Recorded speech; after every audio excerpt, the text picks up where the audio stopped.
ప్రైజులు హల్లెలూయా. చేతులతో హల్లెలూయా. ప్రభు మిమ్మల్ని దీవించి ఆశీర్వదించి మన దర్శనం నడిపించిన దాకా పురుషుల తలవేసుకున్న పాటలు. రాత్రంతయు శ్రమ పడినా రాలేదు ప్రభు జయము.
సో ప్రతిదినము మన జీవితంలో ఒక ప్రయాణం అంటారు.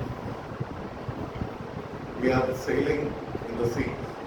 సముద్రంలో ప్రయాణిస్తున్నప్పుడు ప్రతిదినం ఎప్పుడు శోధనలు వస్తాయి, ఎప్పుడు అల్లలు వస్తాయి, ఎప్పుడు మనం మునిగిపోతామన్న భయము ఆందోళన మనము కలిగి జీవిస్తూ ఉన్నాం మన జీవితాలు. కాబట్టి ఇటువంటి జీవితాల్లో భయపడాల్సిన అవసరం లేదు. ఎందుకంటే మన ప్రభు మనతోని వాగ్దానము చేసి ఉన్నాడు. ఏంటంటే నేను నీతోని యుగ సమాప్తి వరకు నేను నీతో తోడుగా ఉంటాను. బట్ ఈ జీవితం అనే ప్రయాణంలో ఎన్నో కష్టాలు, ఎన్నో ఎరుకులు, ఎన్నో ఇబ్బందులు, ఎన్నో శోధనలు వస్తూ ఉన్నప్పుడు ప్రభు వైపు మనం చూడగలిగితే కనుక, ప్రభుని మనం స్తుతించగలిగితే కనుక మనకి ఏ దోకా లేకుండా మనం సాఫీగా ఎటువంటి అలజడుల్లో అయినా కూడా మనం ముందుకి చూసుకొని వెళ్ళిపోగలుగుతాము అని దేవుడు మాకు చెప్పేస్తుంది. కాబట్టి దేవుని వైపు చూస్తున్న మనం ఒకటి గుర్తించాలి. Are we really praising God at all times? దేవుణ్ణి ప్రతినిత్యము అన్ని సమయాల్లో మనం ఎదుర్కొంటున్న ప్రతి ఒక్క కష్టము, మనము ఎదుర్కొంటున్న ప్రతి ఒక్క సమస్యలో మనము దేవుని వైపు చూసేవారుగా మనం ఉండగలుగుతున్నాము. Where is your faith today? నీ విశ్వాసం ఎక్కడికి వెళ్ళి ఉన్నాము? నీ ఆస్తి మీదనా, నీ అంతస్తు మీదనా, నీ డబ్బు మీదనా, నీ పలుకుబడి మీదనా, దేని మీద? నువ్వు దేని మీద ఈ లోకంలో నీ విశ్వాసాన్ని నిలిపినప్పటికీ కూడా ఏవి నీకు ఆపదలు అక్కడికి రావు. కానీ ఆపదలో నీకు అక్కడికి వచ్చేది ప్రభు మాత్రమే. కాబట్టి ప్రభుని మనము స్తుతించే వారిగా ఉండాలి. చాలా మంది క్రైస్తవులకు అలవాటు ఏంటంటే సంతోషంగా ఉన్నప్పుడు దేవుడిని స్తుతిస్తారు, బాధ కలిగినప్పుడు దేవుడిని స్తుతించడం మానేస్తూ ఉంటారు. ఇది క్రైస్తవ జీవితము, ఇది నామకార్థమైన క్రైస్తవ జీవితము అని దేవుని వాక్యం ప్రకారం మనం గుర్తించగలుగుతాం. ఒకటి కష్టాలైనా, నష్టాలైనా, శోధనలైనా, బాధలైనా మన జీవితాల్లో మనం ఒకటి నేర్చుకోవాలా అంటే విశ్వాసంలో మనం స్థిరపడిన వారిగా ఉండాలి. ఏంటంటే ఏ పరిస్థితి కూడా మనం నడిపింపబడుతున్నప్పటికీ అది నీకు ఒక పరీక్ష. దేవుడు అనుమతి లేకుండా ఏదియో మన జీవితంలో జరగదు కనుక అన్ని పరిస్థితుల్లో నువ్వు దేవుడిని స్తుతించడము నేర్చుకోవాలి అని దేవుడు ఎంతగానో ఆశిస్తున్నాడు. దావీదుని దేవుడు పరిచయం చేస్తున్నాడు. ఏమని పరిచయం చేస్తున్నాడు అంటే, దావీదు నా హృదయానుసారుడు అని, నా చిత్తము నెరవేర్చువాడు. ఎందుకంటే దావీదు జీవితంలో కూడా ఎన్నో కష్టాలు దావీదు ఎదుర్కొన్నాడు. కానీ కష్టాలు ఎదుర్కొన్నప్పుడు ప్రభుని ఎప్పుడు మర్చిపోలేదు, దేవుడిని ఎప్పుడు మర్చిపోలేదు. కానీ దేవుడు కష్టాల్లో కూడా స్తుతించడము నేర్చుకున్నాడు. మన జీవితాల్లో కూడా కష్టాల్లో దేవుడు మనం నడిపిస్తాడు. ఎందుకంటే మన విశ్వాసాన్ని బలపరచడం. We are going in to trials and temptations అంటే ఈరోజు ఎందుకంటే God wants to teach us something. దేవుడు మనకి ఏదో ఒక పాఠము వాటి ద్వారా నేర్పించడానికి దేవుడు అనుమతిస్తూ ఉంటాడు. మనము ఆ సమయంలో దేవుడి హృదయాన్ని మనము గుర్తెరగక ఎందుకు దేవాయి కష్టం అని దేవుడిని ప్రశ్నించే వారుగా మనం మారిపోతూ ఉంటాం. కానీ ప్రభు ఈ శ్రమలకుండా నాతో ఉన్నవయ్యా ఎట్లా నడిపిస్తుందో నడిపించు అని ఆయన వైపు ఆయన మీద ఆనుకునే వారుగా ఏమాత్రము ఉండలేని వారుగా మనం ఉంటున్నాం. కాబట్టి దావీదు ఒక ఎగ్జాంపుల్గా పెట్టాడు. ఏంటి అంటే దావీదు హృదయానుసారుడు అంటే దేవుని హృదయం ఎరిగిన వాడు, అంత మాత్రమే కాక నా చిత్తాన్ని నెరవేర్చువాడు. We have to fulfil the purpose of God in our lifes. దేవుడు నీ పట్ల నా పట్ల ఆయన ఒక ప్రణాళిక కలిగి ఉన్నాడు. ఆ ప్రణాళికని మనం నెరవేర్చాలి అంటే మనం ప్రభు మీద మన దృష్టిని నింపిన వారమై ఉండాలి. ఆ ప్రణాళిక మనంతటా మనం నెరవేర్చలేం. కానీ ఎప్పుడైతే మన దృష్టిని మన మనసుని ప్రభు మీద నింపి ఉంటామో అప్పుడు ప్రభు ఏం చేస్తారంటే నా కుమార్తె నా మీద తన మనసు కానీ దృష్టిని కానీ నా మీద నిలిపింది కనుక ఈ కష్టాల ద్వారా నా బిడ్డకి నేను అనేక విషయాలు, లోతైన విషయాలు నేను నేర్పించాలని ఎదురు చూస్తున్నాను. ప్రభు నీ వైపు నా వైపు మనందరి వైపు ఎదురు చూస్తున్నాను. కాబట్టి మన జీవితాల్లో ఎటువంటి పరిస్థితులు కూడా మనం నడిపింపబడుతున్నప్పటికీ హెబ్రీయులకు రాసిన పత్రిక 12వ అధ్యాయం ప్రకారము ఏమంటాడు? విశ్వాసానికి కర్త దాన్ని కొనసాగించి యేసు వైపు చూచుచు మీ ముందున్న పనులని మీరు నడుముట్టించండి. యేసు వైపు చూడాలి. ఈరోజు మనం అందరి వైపు చూస్తున్నాం. మనకు నచ్చిన వాళ్ళ వైపు చూస్తుంటాము, మనకన్నా అందము ఉన్న వాళ్ళ వైపు చూసుకుంటాము, లోకం వైపు చూస్తుంటాము. లోకం ఆకర్షిస్తుండగా ఆ ఆకర్షణకు మనం లోనైపోయి ఆకర్షణలో మనము పడిపోతూ ఉంటాం. కానీ మన జీవితంలో మనం ఒకటి గుర్తించాలి. ఏంటి అంటే ఒక విశ్వాసిగా, ఒక క్రైస్తవుడిగా, ఒక దేవుని బిడ్డగా ఏది ఏమైనప్పటికీ, ఏ శోధనను ఎదుర్కొంటున్నప్పటికీ నువ్వు ప్రభు వైపు చూసేవాడిగా నువ్వు ఉండగలుగుతున్నావు. అట్టి విశ్వాసంలో కలిగి జీవించగలుగుతున్నావు. ప్రభు వైపు చూడు. ఎందుకంటే వాక్యం చదివిస్తున్న రీతిగా విశ్వాసానికి కర్త అయినంట, దాన్ని కొనసాగించి వాడు అంట. ఆయన వైపు చూడాలి ఆ వాక్యం చదివిస్తుంది. కాబట్టి where is your faith today? Where are you looking? Where do you put your hope? Put your hope in Jesus Christ. యేసులో నువ్వు నిరీక్షణ కలిగి. నా నిరీక్షణకు ఆధారము నీవే అని చెప్తున్నాడు భక్తుడు. ఈరోజు నిజంగా అవి fully depending on God today. దేవుని మీద మనం సంపూర్ణంగా ఆధారపడే దేవుని బిడ్డగా మనం జీవించగలుగుతున్నామా? లేక లోకంలో ఉన్న వాటి మీద ఆధారపడుతూ దేవుని బిడ్డగా పిలువబడతాయి వాటిగా మనం ఒకరిలో ఉంటున్నామా? దేవుని మీద ఆధారపడే బిడ్డగా నువ్వు ఉండాలని ప్రభు ఎంతగానో కోరుకుంటున్నాడు. నేను ఆలోచిస్తున్నప్పుడు ఒకటే గుర్తొచ్చింది. ఏంటంటే ఒకటే దేవుడు జ్ఞాపకం చేశాడు. ఏంటంటే దేవుడు మనం చూస్తుండగా మనం సంపూర్ణంగా ఆయన మీద ఆధారపడే వారిగా మనం ఒకవేళ ఆయన దృష్టిలో మనం కనబడగలిగితే కనుక మనము ఏమంటారు కనపరుచుకోగలిగితే కనుక దేవుడు ఎంతగానో సంతోషిస్తాడు. నా బిడ్డ ఎటువంటి పరిస్థితుల్లో ఉన్నప్పటికీ నా మీద సంపూర్ణంగా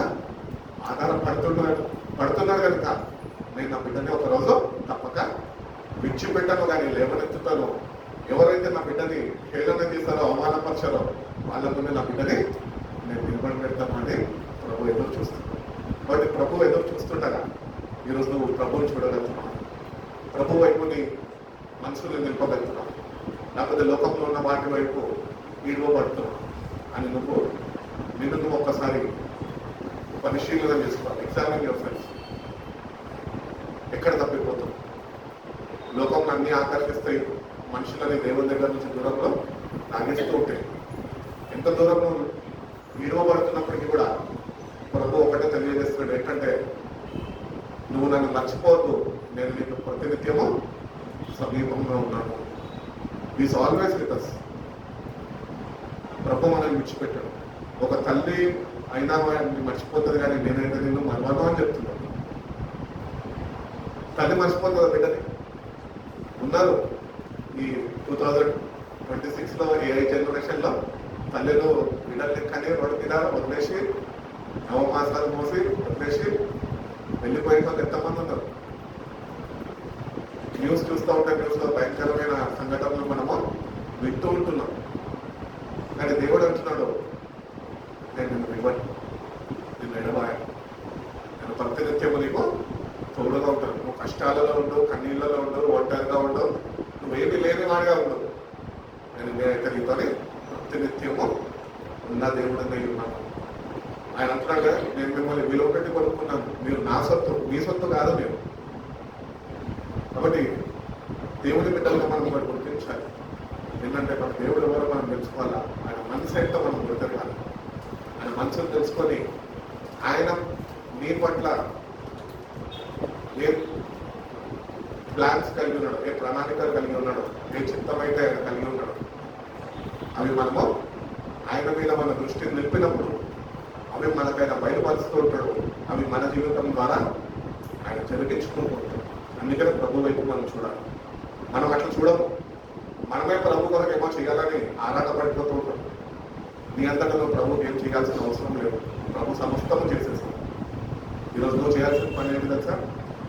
ప్రభు మీద నీ మనసు నింపదంటే, నీ దృష్టిని ప్రభు మీద నింపదంటే, తన చిత్తం ఏంటో నువ్వు గుర్తెరగదంటే, దాని ప్రకారము నిన్ను నువ్వు ఆయనకు అప్పగించుకోదంటే, ఆయన నీ పట్ల ఆయన కలిగి ఉన్న ప్రణాళిక, ఆయన చిత్తము ఏంటో ఆయన తను తానే మన ద్వారా జరిపించుకుంటాడు.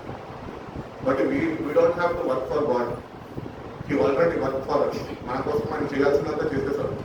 ఈరోజు మనం ఒకటే చేయాలి, ఏంటంటే మన మనసుని ఆయన మీద నిలిపే వారిగా కాదు. మనుషుల మీద మనసు నిలిపారు. మనుషుల సహాయము వ్యక్తము రాని వాక్యం చెప్తుంది. అవునా? మనం మనుషుల మీదనే ఆధారపడుతూ ఉంటాం.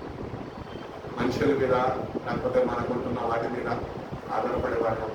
నీకు ఎన్ని ఉన్నాయి, ఏమి లేకపోయినా మన జీవితాలు ఎట్లుండాలంటే సంపూర్ణంగా ప్రభు మీద ఆనుకునే విధంగా మన జీవితాలు ఉన్నాయా లేవా అని మనల్ని మనం ఒకసారి సరి చూసుకునే వారిగా మనం ఉండాలి. మన జీవితాల్లో మనం కీర్తనలు చదువుతాం. ఎంతమంది కీర్తనలు చదువుతారు? కీర్తనలు చదువుతారా? ప్రతిదినం చదువుతారా? అప్పుడప్పుడు చదువుతారు.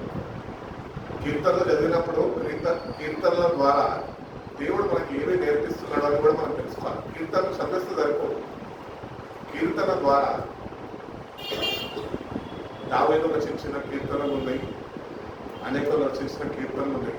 ఈ కీర్తనలు మనం చదువుతున్నప్పుడు మనం ధ్యానాంశంగా పెట్టుకోవాలి. ఏంటంటే దేవుడు దావీదు ద్వారా ఏమి కోరుకున్నాడు, ఏమి నెరవేర్చుకున్నాడు. దావీదు తన మనసు దేవుని మీద నిలిపినప్పుడు దేవుడు ఆ కీర్తన ద్వారా నీకు నాకు నేర్పించే పాఠాలు అని మనము ధ్యానించాలి. ధ్యానాంశంగా పెట్టుకున్నప్పుడు we can meditate on the word of God. మన జీవితంలో ఉన్న పెద్ద పొరపాటు ఏంటంటే we don't meditate on the word of God. చదివేస్తాం, చదివే క్రైస్తవులుగా ఉండిపోతాం. మరి ధ్యానించే క్రైస్తవులుగా మనం ఎప్పుడు ఎక్కువ బాగా ఉండలేని వారిగా ఉంటున్నాం. కాబట్టి కీర్తనలు చదువుతున్నప్పుడల్లా ఒకటి గుర్తించాలి, ఏంటంటే కీర్తనలు ఎందుకు రాయబడ్డాయి అంటే అది దేవుడిని స్తుతించినాడు. నీ జీవితంలో నా జీవితంలో, నీ జీవితం నా జీవితం కూడా ఒక కీర్తనగా మారిపోవాలి. అంతే రీతిగా నువ్వు ప్రభువుని స్తుతించడం నేర్చుకోవాలి. 150 కీర్తనలు ఉన్నాయి. 150 కీర్తనలలో మన జీవితంలో చదివి ఉంటాం. ఒకసారి చదివి ఉంటాం, 2 సార్లు చదివి ఉంటాం. తెలిసిన వాక్యమే కదా అని విడిచిపెట్టేస్తూ ఉంటాం. కానీ ఏమి నేర్చుకున్నాం అన్నది చాలా ప్రాముఖ్యమైనది. కాబట్టి కీర్తనలు చదువుతున్నప్పుడు 34 కీర్తన ఒకసారి తీయండి. 34 కీర్తనలో దేవుడు 6 అంశాలు మనకు జ్ఞాపకం చేస్తున్నాడు. కీర్తన 34:1 నేను ఎల్లప్పుడూ యెహోవాను సన్నతించెదను. యెహోవాను సన్నతించెదను. నిత్యము ఆయన నిత్యము ఆయన కీర్తి కీర్తి నా నోట నా నుండి. నోటనున్నది. దావీదు ఎంత చక్కటి మాటలు. అబీమెలెకు దగ్గర నుంచి ఆయన తప్పించబడి ఆయన రచించిన కీర్తన ఇది. అబీమెలెకు రాజు చేతి నుంచి తప్పించబడినప్పుడు రచించబడిన కీర్తన. దావీదు అంటున్నాడు, God is worthy of constant praise. ప్రతినిత్యము దేవుణ్ణి మనం స్తుతించే వారిగా ఉండాలి అని కీర్తన మనకి మొట్టమొదటి వాక్యము మనకు తెలియపరుస్తున్నది. సో ఈ కీర్తనని మనం చదువుతుండగా మనము నిజంగా ఈ కీర్తనని ధ్యానించగలిగితే కనుక మనకు ఒక ప్రశ్న వస్తుంది. ఏంటంటే, are we constantly praising God? నిజంగా నిత్యము ఆయన స్తుతి మన నోట్లో ఉన్నదా? లేకపోతే ఆదివారము, శనివారము, శుక్రవారము వచ్చినప్పుడు మాత్రమే ఉంటున్నాడు? నిత్యము అంటున్నాడు. అక్కడ ఆదివారము, సోమవారము, మంగళవారము, బుధవారము, బేస్తవారము, శనివారం అని చెప్పాలి. నిత్యము అంటే బ్రతికినంత కాలము. God's praise should be on his children's lips. ఆయన బిడ్డలో అని పిలబడుతున్నాం సరిపోదు. ఆయన బిడ్డ అని పిలబడుతున్నాం నువ్వు నేను ప్రతినిత్యము స్తుతి నీ నోట్లో ఉందా? అందుకని భక్తులు చెప్తుంటారు, స్తుతి నీ స్థితిని మారుస్తుంది. ఈరోజు స్థుతి లేదు కాబట్టి మన స్థితి మారబడుతుంది. ఎందుకు? ఆదివారం క్రైస్తులం మనం ప్రార్థన కూటం పెట్టినప్పుడు క్రైస్తులం మాత్రమే ఉంటున్నాం. మరి నిత్యమైన స్థుతి మన నోటలో ఉండలేకపోతుంది. మరి నిత్యమైన స్థుతి మన నోట లేనప్పుడు ఏముంటుంది నీ నోట్లో? లోక వ్యవహారాలు ఉంటాయి. ఈ లోక వ్యవహారాలు ఎప్పుడైతే నీ నోటలో ఉంచుకుంటావు చూడో అప్పుడు దేవునికి దూరం అయిపోతుంది. అందుకని పక్కన వాళ్ళ వ్యవహారంలో మనం దూరం. మనకి ఎంతవరకు అంతవరకు. మనకంటూ దేవుడు కొన్ని పరిధులు పెట్టాడు, బౌండరీస్ పెట్టాడు. ఆ బౌండరీస్ లో మనం ఉండాలంతే. బౌండరీ దాటి బయటకు పోయిన అనుకో దేవుని సన్నిధిని కోల్పోతావు అంతే. నిత్యమైన స్థుతి నీ నోట్లో ఉండదు. నువ్వు ఎప్పుడైతే దేవుడు నీకు పెట్టిన పరిధుల్లో నువ్వు ఉంటావో ఆ పరిధుల్లో నువ్వు కాపాడగలుగు. పరిధుల్లో ఉన్న దేవుడు పెట్టిన పరిధుల్లో నువ్వు ఉన్నప్పుడు దానిలో నువ్వు నివసించగలుగుతావో, దాన్ని జాగ్రత్త వహించగలుగుతావో అప్పుడు నిత్యము ఆయన స్థుతి నీ నోట్లో ఉంటుంది. అది నువ్వు మితి మీరిపోయి బయటకెళ్తున్నావు కాబట్టి నువ్వు ప్రతినిత్యము దేవుడిని స్థుతించలేని వాడిగా. కాబట్టి గాడ్ హ్యాస్ సెట్ బౌండరీస్. సముద్రానికి ఒక ఇది పెట్టాడు, అది దాటి రాదు. అట్లా నీ జీవితంలో నా జీవితంలో కూడా బౌండరీ పెట్టాడు దేవుడు. కానీ మనం ఏం చేస్తున్నాం తెలుసా? మన జీవితాల్లో ఒకసారి మనం పరిశీలన చేసుకుంటే we have cross the boundaries. అంటే దేవుని వాక్యము, దేవుని మాటని ధిక్కరించి మనము మితిమీరిపోయి బయట జీవిస్తున్నాం. మనం బయట జీవిస్తున్నాం కనుకనే దేవుని స్థుతి మన నోటలో లేదు. ఈ రోజు కన్నా అది గుర్తించి వాక్యాన్ని ధ్యానిస్తున్న నువ్వైనా నేనైనా ఈరోజు మళ్ళీ బౌండరీస్లోకి వచ్చేసి ప్రభుకు చెప్పు. ఏమని చెప్పంటే, ప్రభు నా దగ్గర క్షమించయ్యా, నిత్యము నీ స్థుతి నా నోట ఉండకుండా నేను నీకు దూరం అయిపోయాను.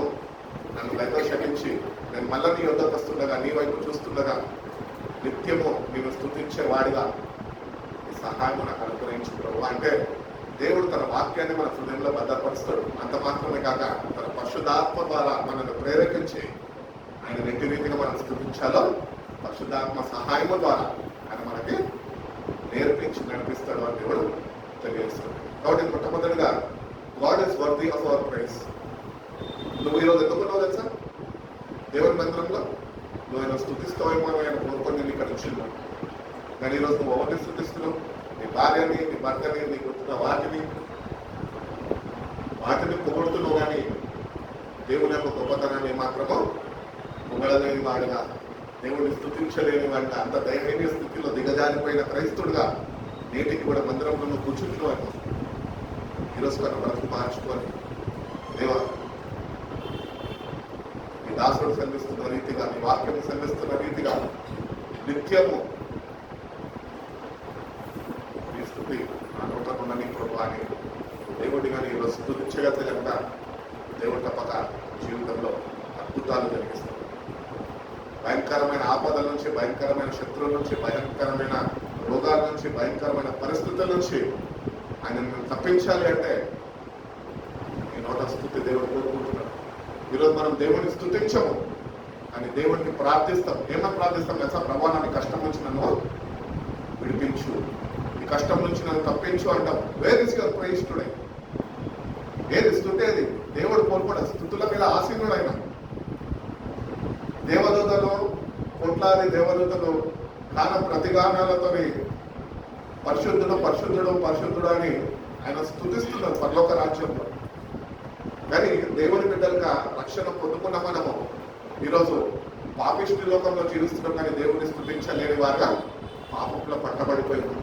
నువ్వు ఎటువంటి పాపంలో ఉన్నప్పటికీ దేవుడిని పాపంని ప్రశ్నిస్తలేదు, కానీ దేవుడు అంటున్నాడు, నువ్వు నన్ను స్థుతించేవాడు అంటే నువ్వు పట్టబడిన పాపం నుంచి నేను నిన్ను విడిపించే శక్తివంతుడిని అని దేవుడు గుర్తులేస్తున్నాడు. కాబట్టి నిత్యము ఆయన స్థుతి మన నోట ఉండాలి. Praise it all the time. ఏ పరిస్థితుల్లో వెళ్తున్నప్పటికీ, బస్ ఎక్కుతున్నావా, సీటు దొరుకుతుందా, నా పక్కన ఎవరు కూర్చుంటారా, ఈ ఆలోచన కాదు. నీకు కావాల్సింది దేవుని స్థుతి నీ నోటలో. ఈ మనసంతా దేవుని మీద ఉండాలి. బస్ ఎక్కినా, బస్సు దిగినా, మెట్రో ఎక్కినా, మెట్రో దిగినా, ఏమి నువ్వు చేసినా నువ్వు దేవుడిని స్థుతిస్తున్నావు. బస్సు వస్తే, అమ్మా దేవుడా, ఇంతసేపు ఆగినాను, ఓపిక చచ్చిపోయి ఉంటే బస్సు పంపించినావు, నీ వందనాలను ప్రార్థన చేస్తే క్రైస్తవులుగానే ఉంటాం, కానీ దేవా ఆలస్యమైనప్పటికీ నా కొరకు నేను ఈ బస్సును నువ్వు పంపించలే, నా గమ్యస్థానానికి నాకు చేర్చు ప్రభు అని స్థుతిస్తున్నావు దేవుడు. ప్రాక్టికల్ క్రిస్టియానిటీ అంటే ప్రైజ్ పొందటం. బాధలోని, కష్టంలోని, కన్నీళ్ళలో, ఎటువంటి పరిస్థితుల్లో ఉన్న దేవుని స్థుతించడం ఒక వ్యక్తి మానదు. దేవుని బిడ్డ అసలుకి మానదు. బాధ కలుగుతుంది అందరికి, కష్టాలు అందరికి వస్తాయి, కన్నీళ్ళు అందరికి ఉంటాయి. వాటిలో దేవుడిని స్థుతించగలుగుతాం. ఫర్ ఎగ్జాంపుల్ చెప్పాలంటే పౌలు సీలలు చెరసాల్లో ఇవ్వబడ్డారు. చెరసాల్లో ఏం చేస్తారు వాళ్ళు? ఎవరు నన్ను వినిపిస్తాడో, ఎవరికి నేను ఇది చేయాలో, ఎవరికి ఫిర్యాదు చేయాలో, ఎవరిని నేను ఎదురు చూడాలో, ఎవడో వచ్చి వినిపిస్తాడని ఎదురు చూడలే. వాళ్ళు చెరసాలలో ఉన్నప్పుడు దేవుడిని స్థుతించారు. అట్టి రీతిగా సంఘము ఏకంగా కూడుకొని ప్రార్థించింది. ఏక మనసుతో ప్రార్థించినప్పుడు సంఖ్యలు విడిపోయింది, చెరసాలు బద్దలైపోయినాయి. ఎందుకు తెలుసా? Because of the praise, because they know God. ఆయన ఎంత అద్భుతాలు చేసే దేవుడో, మహత్కార్యాలు చేసే దేవుడో వాళ్ళు గుర్తెరిగిన భాగం.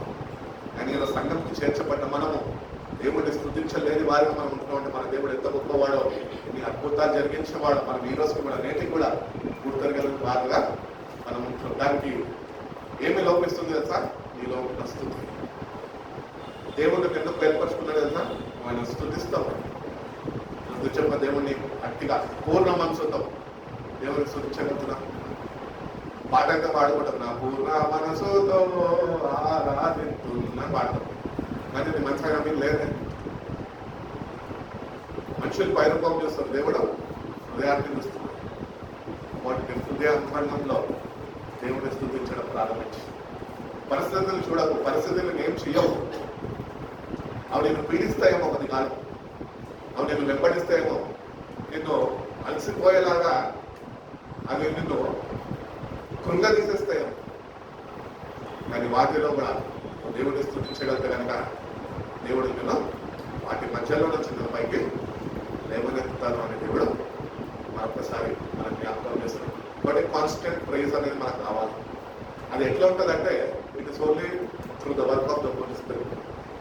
నీ అంతటా నువ్వు దేవుడిని స్థుతించను, నీ అంతటా నా శక్తి కొద్ది నేను దేవుడిని స్థుతించలేను అని వాక్యం చెప్తుంది. బట్ ఆదరణకర్త అయిన పరిశుద్ధాత్ముడిని మనకి ఇచ్చాడు కనుక ఆయనతో సావాసంలో మనం ఉండగలిగితే, ఆ సావాసము మనము నిభాయించుకోగలిగితే, ఆ సావాసాన్ని మనం కాపాడుకోగలిగితే నువ్వు ప్రభుని ప్రతినిత్యము స్థుతించగలవు. అందుకని అంటున్నాడు దావీదు నా హృదయానుసారుడు. ఎందుకంటే ఆత్మతోని అభిషేకింపబడిన వాడు దావీదు. పాపము చేశాడు. 51వ కీర్తనలో అంటుకుంటాడు, ఏమనంటే పశ్చాత్తాపడుతూ అంటుంటాడు, నీ ఆత్మని నా యొక్క నుంచి నువ్వు తిరిగిసివేయకు. ఎందుకంటే దావీదుకి తెలుసు, ఒకవేళ దేవుడు తన ఆత్మని ఆయన నుంచి తీసివేస్తే ఈయన స్థుతించడం మానేస్తాడు. అందుకనే దేవుడిని స్థుతించే గొప్పతనం దావీదుకి తెలుసు. కీర్తనకారుడైన దావీదు అని ఒక పేరండి. Because you always raised. గొర్రెల కాపలప్పుడు అరణ్యంలో ఉన్నప్పుడు దేవుడిని స్తుతించాడు, సింహాసనం ఎక్కినప్పుడు కూడా దేవుడిని స్తుతిస్తున్నాడు. ఈరోజు నిజంగా మనము అట్టి రీతిగా, అట్టి హృదయంతో, అట్టి చుక్కటి మనస్సాక్షితో దేవుడిని మనం స్తుతించగలుగుతాం. ఈ జీవితంలో నీకేమన్నా ఉన్నది అంటే ప్రభు మాత్రమే. నీకున్నవారు కాదు, నీకున్నవి కాదు. ప్రభు లేకుండా ఏమీ లేదు. అందుకనే యోహాను సువార్త 15 అంటాడుగా, నాకు మీరు వేరే మీరు ఏమో చెయ్యలేరు. నువ్వు ప్రభుకి వేరైతే నువ్వు ఆయన స్తుతించలేవు. నువ్వు లోకంలో పడిపోతే నువ్వు ప్రభుని స్తుతించలేవు. ప్రభులో ఉన్నాను. ప్రభులో ఉన్నప్పుడే నువ్వు ఆయనని స్తుతించేవాడుగా ఉండగలుగుతావు. కాబట్టి మొట్టమొదటిగా ఆ వాక్యంలో చెప్తున్నాడు, I will exalt the Lord at all times, his praise will always be on my lips. ప్రతినిత్యము ఆయన స్తుతి నా నోటన ఉన్నది. ఈరోజు మన నోట్లో ఏమున్నాయి? బూతులు ఉన్నాయి, పట్టణాల వ్యవహారాలు ఉన్నాయి, ఆయన స్థుతులు లేని వారు. ఎందుకు తెలుసా? కారణం పరిశుద్ధాత్మ సావాసం లేదు. నేటికన్నా ప్రభుని స్తుతించడము ప్రారంభించు. అదే కీర్తన 34:4 చూడండి. నేను యెహోవా యొక్క విచారణ చేయగా ఆయన నాకు ఉత్తరమిచ్చను. నాకు కలిగిన భయములన్నిట్లో నుండి ఆయన నన్ను తప్పించను. God hears the cry of his people. ఎవరైతే దేవుని ప్రజలు అని పిలవడుతున్నారో, దేవుడు గుర్తెరగలుగుతాడో వాళ్ళనంట అన్నిటి నుంచి ఆయన తప్పిస్తాడు, విడిపిస్తాడు. క్రైస్తవులందరినీ కాదు, క్రైస్తవ సమాజంని కాదు, ఆయన ప్రజలు.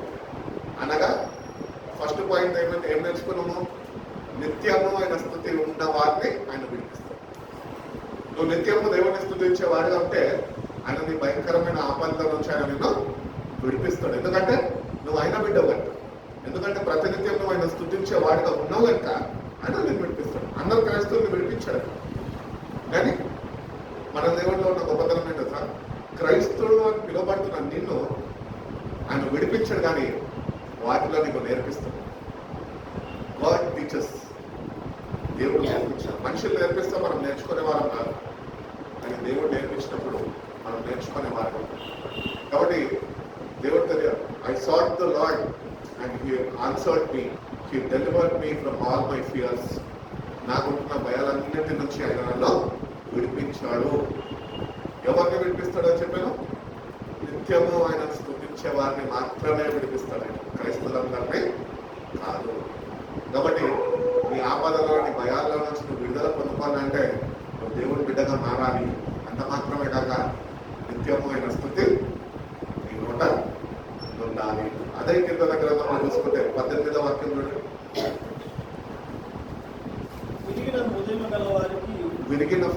విరిగినలిగిన హృదయం గల వారికి యెహోవా ఆసన్నుడు, నలిగిన మనసు గల వారిని ఆయన రక్షించు.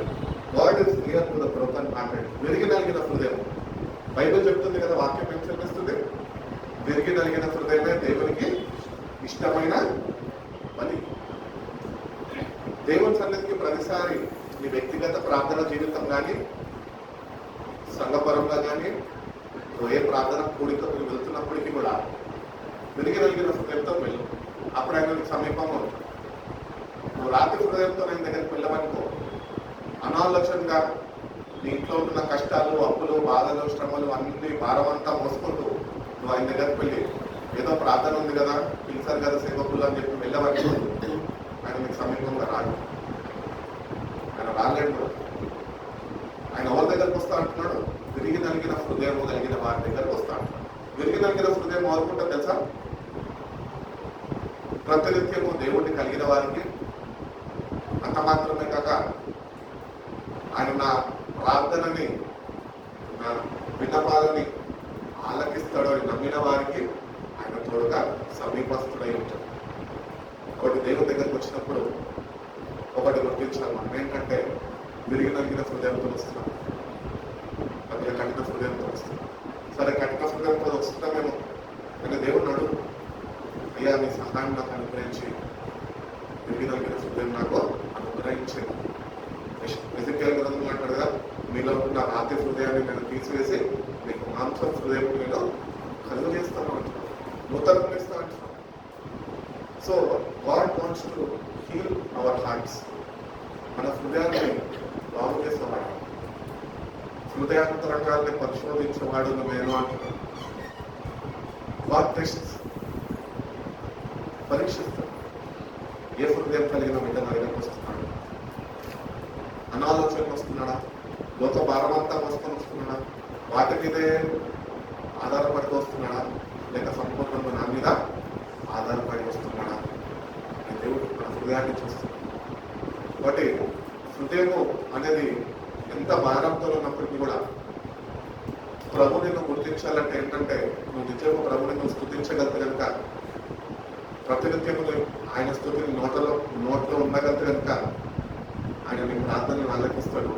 అంత మాత్రమే కాక నువ్వు మోస్తున్న భారాన్నంతా తేలిక వర్ష దేవుడు అయినాడు. అందుకని అంటున్నాడు మత్తయి వార్త, ప్రయాసపడి భారం ఇచ్చిన జిల్లాలో నేను విశ్రాంతినిస్తాను. God wants to give us rest. చచ్చిపోయినాక రెస్ట్ కాదు, బతుకున్నప్పుడే రెస్ట్ కావాలి. మనం ఈరోజు రెస్ట్లెస్గా పనిచేస్తున్నాం. పొద్దున్న లేస్తే ఎవరితో కలవాలా, ఎవరితో ఏ వివరాలు మాట్లాడాలా, ఎవరి గురించి ఎవరు కబురు చెప్పుకోవాలా, వాడి గురించి వీళ్ళ గురించి, వాళ్ళ గురించి వీళ్ళ గురించి అని పనికిరాని భారాలన్నీ వస్తుంటాం. ఎందుకు అంత భారవరిత్వం అయిపోతుంది? నీ బ్రతుకేందో నీకు తెలుసు కదా. నీ బ్రతుకులు బాధ చెప్పని ప్రభునాడు. ఈరోజు మన బ్రతుకులు మనం పట్టించుకోమని పక్కన దాంట్లో మనము ఏదో చేయాలని సాహసిస్తూ, అందుకనే తిరిగి నలిగిన హృదయంతో దేవుని దగ్గరికి వస్తే దేవుడు దాన్ని బాగు చేస్తాడు, నెమ్మది ఇస్తాడు. యెషయా గ్రంథకర్త అంటాడు కదా, ఆయనకు ఇష్టమైన వారికి భూమి మీద సమాధానం. ఈరోజు ఎంతమంది క్రైస్తవులుగా పిలువబడుతున్నారు కానీ వాళ్ళ జీవితంలో ఏం లేదు, సమాధానం లేదు అని చెప్పదు. దేవుడు ఇచ్చే సమాధానం లేదు, మనుషులు ఇచ్చే సమాధానం ఉందేమో కానీ దేవుడి దగ్గర నుంచి పొందుకునే సమాధానం లేదు. ఎందుకంటే సమాధానం ఎందుకు లేదు తెలుసా? తిరిగిన మనసు నీకు లేక రాత్రి హృదయంలో కలిగి ఉన్నావు వెంటనే ఈరోజు సమాధానము దేవుడితో కోల్పోయావు. నువ్వు దేవుడితో సమాధానం పడితే మనుషులతో నీకు సమాధానం ఆటోమేటిక్గా వచ్చేస్తుంది. ఎందుకని అంటున్నాడు పత్రికల్లో పౌలు ఏమంటున్నాడంటే, సమస్త జ్ఞానంకు మించిన దేవుని సమాధానం మీ హృదయాలకి కావలి ఉంటున్నారు అన్నారు. మన హృదయానికి కావాల్సింది దేవుని యొక్క సమాధానం. ఈ లోకంలో ఎంత సంపాదించామో, ఎన్ని ఆస్తులు కూడా పెట్టుకున్నామో, ఇంతుందా అంటున్నారు కాదు, దేవుడు అనుగ్రహిస్తున్న సమాధానం ఉంటున్నారా అన్నది ఒక ప్రశ్న. ఈ కీర్తన నేను ధ్యానిస్తున్నప్పుడు ఈ విషయాలన్నీ నేను డైరీలో రాసుకున్నాను. 6 అంశాల కింద 6 పాయింట్స్ కింద రాసుకొని ఒకటే తీసుకున్నాను. ఏంటంటే విరిగి నలిగిన వారు ఎవరైతే ఉంటారో వాళ్ళకి మాత్రమే దేవుని సమాధానం, కానీ క్రైస్తవులందరికీ ఆ సమాధానం దేవుడు అనుగ్రహించలేడు అని దేవుడు తెలుస్తుంది. అదే కీర్తనలో మనం చూసుకుంటే 34:4 చూడండి. 34:4 నేను యెహోవా యొద్ద విచారణ చేయగా ఆయన నాకు ఉత్తరం ఇచ్చాను, నాకు కలిగిన భయములన్నిటి నుండి ఎంత చక్కటి మాట చూడండి. విచారణ చేయాలి ఆయన దగ్గర. ఈరోజు మనం విచారణ చేసే క్రైస్తవులుగా లేమని ప్రార్థన చేసే క్రైస్తవులు ఇదో నామకార్థ ప్రార్థన అలవాట. నువ్వు అలవాటు ప్రకారం ప్రార్థన చేస్తే విచారణ అడిగాల పాస్టర్ చేయాలా? విచారణ చేయాలా? దేవుడి దగ్గర కూర్చోవాలా? దేవుడి తలంపులతో ఆయన చిత్తం ఏంటో, ఆయన హృదయం ఏంటో ఆ తలంపులతో మనం నింపబడాలా, అలంకరింపబడాలి. అదే విచారణ చేయడం. Wait in the presence of God, let God speak to you. మనం దేవుడికి మాట్లాడినాము, మనమే మాట్లాడతాం ఆయనతో. మనలో ఉన్న పెద్ద పొరపాటు క్రైస్తవుల మీద, భక్తిపరుల మీద మనమే ప్రార్థన చేసేస్తాం. ఆయన నేల ఉత్తరం ఇచ్చారు, మరి ఆయన మాట ఒప్పుడుతున్నాం. అందుకని అంటున్నాడు విచారణ చేయి.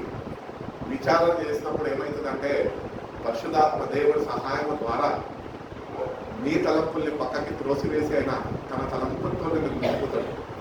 అప్పుడు నువ్వు ఆయన చిత్తమేంటో గుర్తెరిగి ఆ చిత్త ప్రకారం నువ్వు ప్రార్థన చేయగలం, సాహసించగలం. ఎందుకు భక్తులందరూ దేవుని సన్నిధిలో విచారణ చేసేవారు ముందు కాలంలో? పాత నిబంధనలు చూస్తే they weighted in the presence of God because for the direction. Next ఏం చేయాలి? మనం ఎట్లాంటి క్రైస్తవులం అంటే, ప్రభావ నేను పలానా పని ఎదాకి వెళ్తున్నాను, ఇంటర్వ్యూకి వెళ్తున్నాను, ప్రార్థించుకుంటున్నాను, నువ్వు నాకు తోడుగా వచ్చేసి అని వెళ్ళిపోతుంది. ఇంటర్వ్యూ ఫ్లాప్ అయిపోతారు.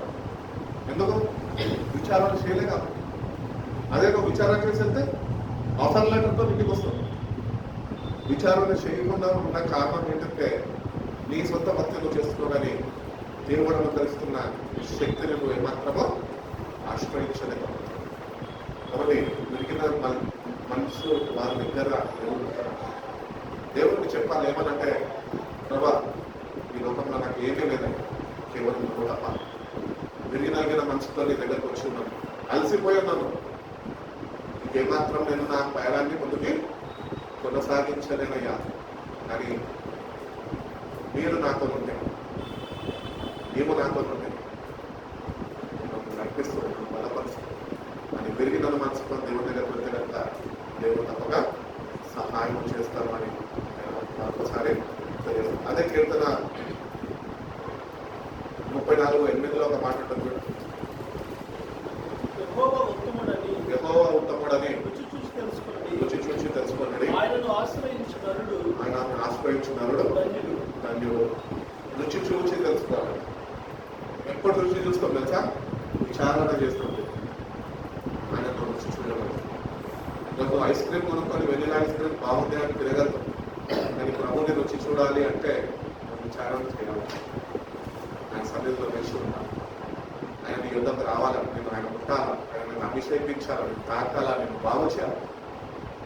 అప్పుడు కీర్తనకారుడు చెప్పినట్టు నువ్వు చెప్పగలుగుతావు. ఏమనంటే, రుచి చూసి తెలుసుకోండి యెహోవా ఉత్తముడే. నేను ఒక మాట చెప్తాను. మీకు ఎగ్జాంపుల్ ముగించేస్తా, అయిపోయిందా? లాస్ట్ పాయింట్ ఒకటి. ఇప్పుడు నేను ఒక యాపిల్ పండు తీసుకున్నాను, ప్రియాకి ఇచ్చినాను. ప్రియా యాపిల్ తినమని ఇచ్చినాను. ఇప్పుడు ప్రియా యాపిల్ తిన్నాను. ప్రియా యాపిల్ తింటుంది. ఇప్పుడు ప్రియాకి తెలుసు యాపిల్ యొక్క రుచి ఏంటో. ఇప్పుడు నువ్వు ప్రియాని అడగకుండా ఇచ్చిన నన్ను యాపిల్ రుచి ఎట్లా ఉంది అని అడిగితే ఎట్లుంటుంది? మన జీవితాలు కూడా అంతే. మనం ప్రభుని ఆరాధిస్తున్నాం, కానీ ప్రభుని రుచి చూడలేని వారే మన రుచి.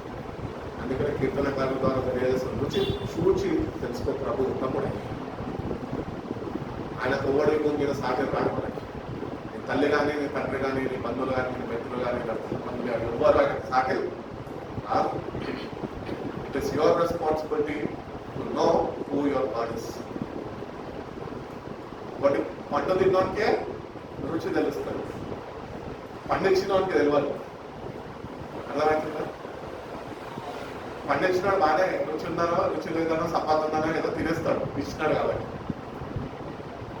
కానీ రుచి చూసినప్పుడు మనం ఇతరులకు ఇవ్వాలా, బాగుందా లేదా మనకు తెలిసినప్పుడు ఇతరులకు ఇచ్చినప్పుడు వాళ్ళు కూడా ప్రభుని తెలుసుకోగలుగుతారు. అందుకని రుచి చూసి మనము తెలుసుకోవాలి ప్రభు వ్యక్తిగతం. మార్కెట్లో పోతే ఎన్నో పండ్లు ఉంటాయి, దానిలో కొన్ని ఏరుకుంటాం.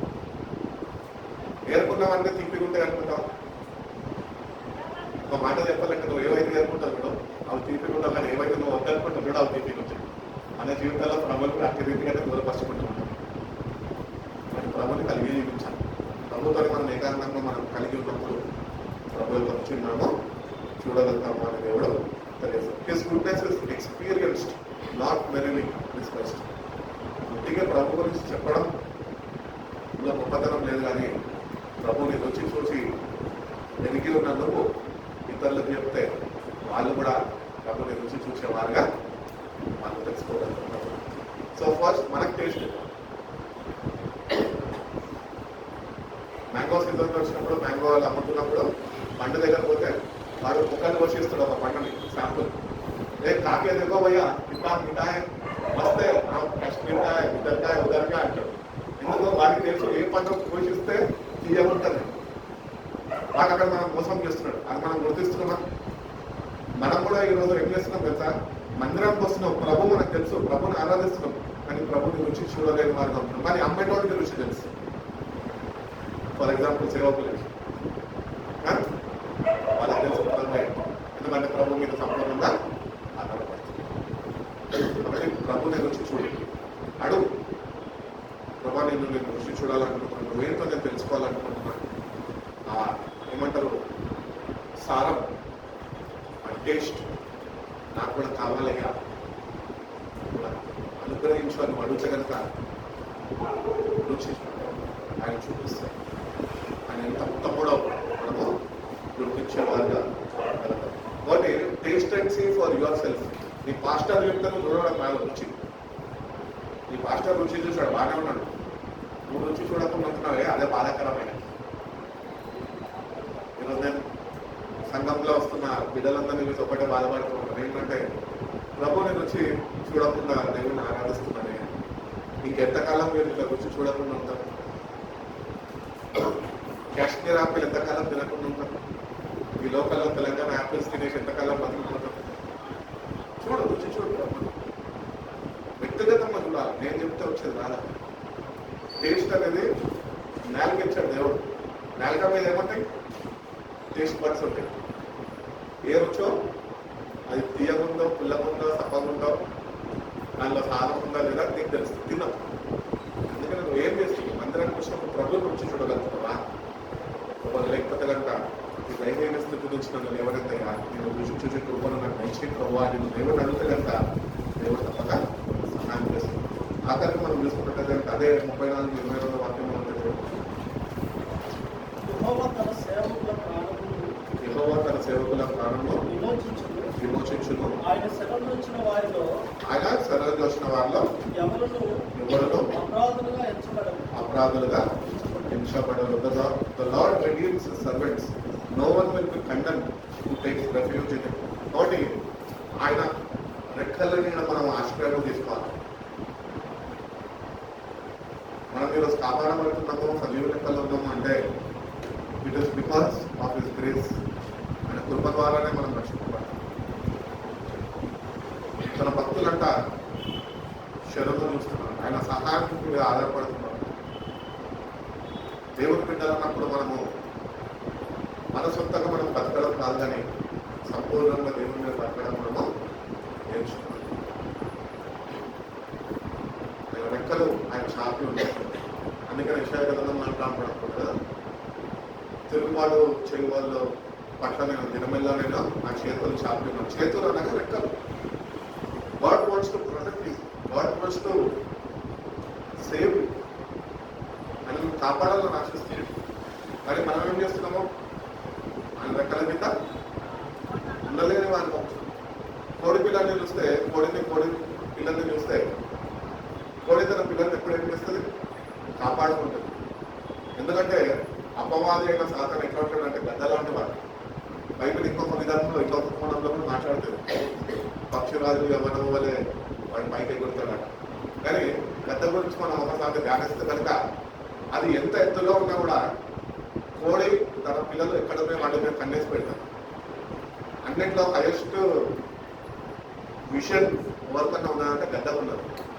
అది ఎంత ఎత్తులో ఎగురుతున్నప్పటికీ కూడా, ఇంత పెద్ద గద్ద అయినప్పటికీ అది పైకి వెళ్ళిపోయినప్పుడు మనకి ఇంత చిన్నగా కనిపిస్తుంది.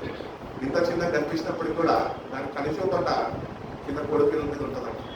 ఎప్పుడు వద్దామో ఎప్పుడు కనుక్కోదాం మాట. దేవుడు అంటున్నాడు, నా రెక్కల నీడ మిమ్మల్ని నేను కాపాడుతున్నాను. నా రెక్కల నీడ మీకు ఆశ్రయం కలుగుతున్నది. ఒకటి నా రెక్కల నీడ మీరు ఉన్నాము, అభివృద్ధి చెందాము, నాలో ఎదగాలి, నా మీద సంపూర్ణంగా ఆధారపడాలి. కోడి పిల్లలు ఎట్లయితే తల్లి మీద ఆధారపడుతూ ఉంటాయి, తల్లి ఉంటేనే వాటికి ఒక ధైర్యం. కోడి పిల్లలు చూస్తే కొన్ని షిప్పింగ్ ఉంటాయి. తల్లి ఎంతగా రెక్కల మీద కాపాడాలనుకున్నా కూడా బయటకు వెళ్ళిపోతుంది. అయినప్పటికీ తల్లి యొక్క ప్రయాస ఏంటి తెలుసా? కోడి యొక్క ప్రయాస ఏంటి తెలుసా? వాటిని రెక్కల మీద తీసుకొని. దేవుడు కూడా అంతే. మనం ఎన్నిసార్లు లోకంలో వెళ్తున్నప్పటికీ కూడా తన రెక్కల్ని చాపుతున్నాడు.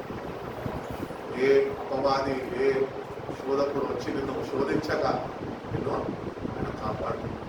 కాబట్టి ఆయన రెక్కల మీద మనము దాగి ఉండాలి. ఆయన వాడు క్లోజ్ ప్రశ్నలు ఆయన ఎంతో నమ్మిక ఉంచాలి. మన మనుషులను నమ్ముతాం. మనుషులను నమ్మినాడు ఎవరు బాగుపడలేదు. మోసపోయిన వాళ్ళే చాలా మంది ఉంటారు. 99% మోసపోయిన వాళ్ళే ఉన్నారు.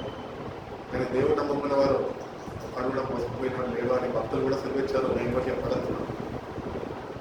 దేవుడు నన్ను నమ్ముకుంటే కనుక దేవుడు ఎప్పుడూ విడిచిపెట్టాడు. ఆయన నీతో ఉంటాడు. ప్రతినిత్యము మన కంటి పాపం వలె ఆయన కాచి కాపాడు. ఈరోజు కన్నా దేవుడు తమ్ముడని నువ్వు ఆయన చూడాలి. అంత మాత్రమే కాక జీవిస్తున్న నువ్వు తుది శ్వాస విడిచేంత వరకు నిత్యము ఆయన స్థుతి నీ నోట ఉన్నదా లేదా అని ఒకసారి సరి చూసుకొని నేటిగా నా దేవుడికి చెప్తాను.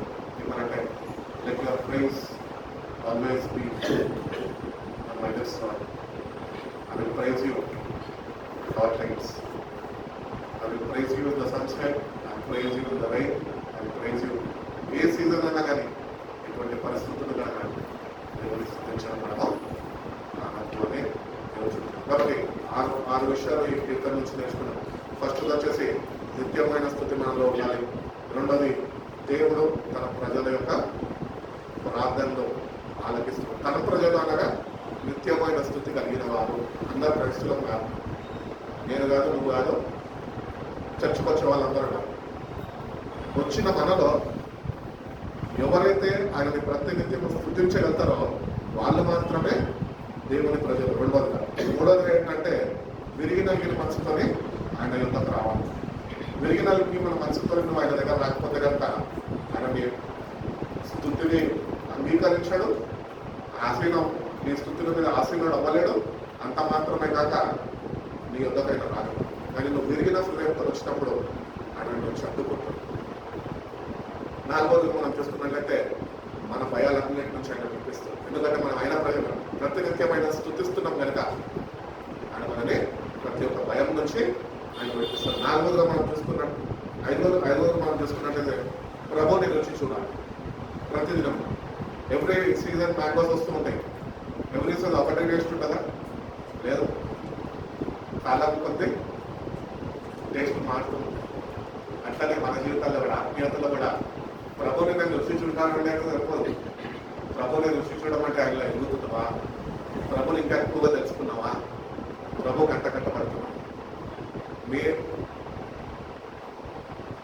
ఏమంటాడు యోగన్స్ పట్ల 15 అంటాడు కదా, నిజమైన ద్రాక్షావళిలో అంటాడు కదా, నా మాటలు మీ అందు నేను మీ అందు నా మాటలు మీలో ఉన్నప్పుడే మీరు ఫలిస్తారు, బహుగా ఫలిస్తారు. నా మాటలు కూడా కాదు, అప్పుడే ఫ్రూట్ అనేది మనం ఇవ్వగలం. ఈరోజు ఫ్రూట్ లేదు మన దగ్గర. ఆత్మఫలాలు అని మనం గంజలు రాసిన పత్రికల్లో చూసుకుంటాం. కానీ ఏమి ఫలాలు లేని వారు మనం బిడ్డ ఫ్రూట్ అనేది దేవుడి దగ్గర నుంచి మనము కొనుక్కోవాలి. అంత మాత్రమే కాక ఆధారంగా మనం చూసుకున్నైతే ఆయన ఎందుకు విశ్వసించిన వారిని ఆయన ఎన్నడూ త్రోసి వేసే దేవుడు కాదు. నేను ఎప్పుడు సిగ్గుపడనీయడు. నీ విశ్వాసాన్ని సిగ్గుపడనిచ్చే దేవుడు ఏ మాత్రం. అందుకనే గుర్తు చేశాను కదా, విశ్వాసాన్ని కర్తదాన్ని కొనసాగించిన వాడు యేసు వైపు చూచు అనుకుంటున్న పరుగులు మనము గమనించేవారు. వాటి విశ్వాసాన్ని పెంపొందించమని, విశ్వాసంలో అభివృద్ధి చెందాలని దేవుడు ఎంతగానో నీ యొక్క నుంచి నా యొక్క నుంచి ఆశిస్తున్నావు. మరి నువ్వు ఎటువంటి సావాసం ఆయనతో కలిగి ఉంటావో ఆ సావాసాన్ని బట్టి నీ విశ్వాసము నా విశ్వాసము పెంపొందింపబడుతుంటుంది, బలపరచబడుతుంది. ఎప్పుడైనా ఫోన్ చెప్తున్నాడు, నేను మంచి పోరాటం పోరాడను, నా పరుగులు నేను ప్రారంభించాను, నా విశ్వాసాన్ని నేను కాపాడుతున్నాను. కాబట్టి ఈ లోకంలో కాపాడుకోవాల్సింది నీ ప్రాణం కాదు. ఎంతకాలం బతుకుతా ఎట్లనో ఎంత కాపాడుకుంటా మరో సచ్చాల్సిందే, కావాల్సిందే. దేవుడికి ఎంత ప్రార్థన చేసినా ఒక రోజు సావైతే గ్యారంటీ. నేను విశ్వాసానికి సావలేదు, అది కాపాడలేదు. నీ విశ్వాసం నువ్వు సిగ్గుపడనీయదని మొత్తం. Your faith will not fail you. దేవుడు సంపూర్ణ విశ్వాసం కలిగించేవాడు. అటువంటి గొప్ప దేవుడు మనందరికీ అనుగ్రహించి బలపరిచి నడిపించిన దాకా కలిసి ప్రార్థన చేస్తాం.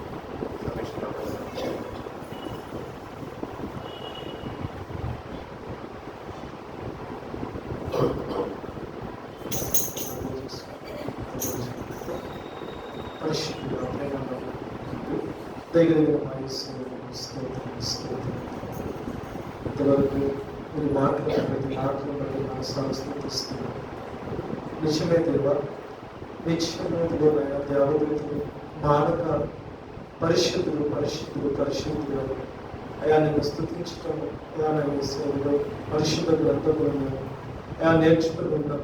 ఇదిగో భూలోకంలో కూడా ఆయన యేసయ్య పరిశుద్ధుల స్థుతి నాకు అవసరం అని చెప్పి అయా ఇదిగో భూలోకములో ఏ అర్హత లేని మమ్మల్ని ఏర్పాటు చేశారు.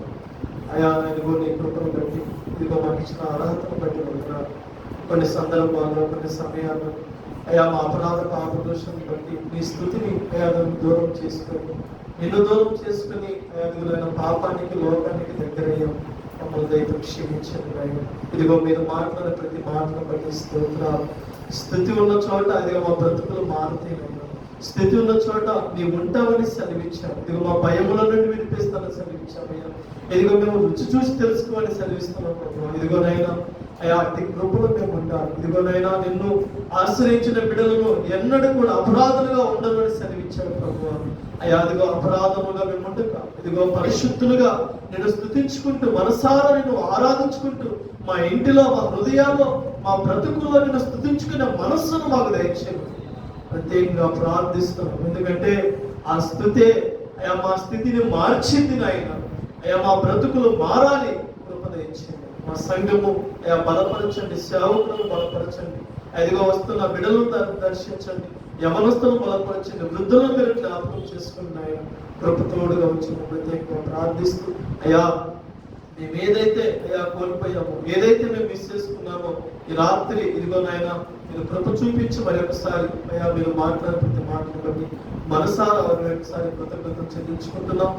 జరుగుతున్న ఆరాధనలో మీరు తోడైందండి అయ్యా. అదిగో వాతావరణాలను మీరు అనుకూలపరచండి అయ్యా. బిడ్డల దేవాదికి రాత్రి కాలమే సిద్ధపడే కృపను మాకు దయచేయండి వేడుకుంటూ, సంఘముగా కొడుకునే కృప దయచేయండి వేడుకుంటూ నీకు స్తోత్రము గానం చెల్లించుకుంటూ నా ప్రియుడు రక్షకుడైన ప్రభు యేసు నామములో చిన్న ప్రార్థన సమర్పించి అడిగి వేడుకను పొంది నాకు తండ్రి.